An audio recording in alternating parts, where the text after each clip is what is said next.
महाभारत का युद्ध समाप्त हो चुका है। युधिष्ठिर का राज्याभिषेक हो चुका है। चारों ओर अवसाद की स्थिति तो है ही। युद्ध समाप्त हो गया, राज्याभिषेक भी हो गया, लेकिन उत्साह कहीं भी दिखाई नहीं दे रहा है। तो जब कृष्ण द्वारिका लौटने को होते हैं, दिन निर्धारित हो जाता है कि अब कृष्ण द्वारिका लौटेंगे, उन्हें लौटना ही था, तब अर्जुन कृष्ण के पास पहुंचते हैं और अर्जुन कृष्ण से प्रार्थना करते हैं कि भगवान, आपने युद्ध के मैदान में मुझे ज्ञान दिया था और मुझे लगता है कि यह हमारी बस अंतिम मुलाकात है।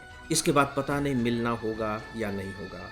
मैं चाहता हूं कि एक बार फिर आप मुझे आवश्यक ज्ञान प्रदान करें। अर्जुन तो अपनी बात कह रहा था, सही कह रहा था, लेकिन कृष्ण अर्जुन की इस प्रार्थना को सुनकर थोड़े से नाराज हो जाते हैं, उत्तेजित से हो जाते हैं। अब आपको लगेगा कि उत्तेजना की क्या बात है, इसमें नाराज होने की क्या बात है बात। कृष्ण कहते हैं कि अर्जुन, युद्ध की स्थितियां बिल्कुल अलग थी। युद्ध में जब तुमने अपनी समस्या रखी, उस समय मैं अलग ही भाव बोध में था। उस समय की जो परिस्थितियां थी वे मुझे संचालित कर रही थी। उस समय मैं भी एक उत्तेजना की स्थिति में था और उस उत्तेजना की स्थिति में मैंने तुमसे गीता कही है। तुम क्या समझते हो कि आज भी मैं उसी स्थिति में हूं? अभी भी वैसी स्थितियां हैं? अगर स्थितियां नहीं है तो मैं तुम्हें कैसे अब उपदेश दे सकता हूं? That is gone.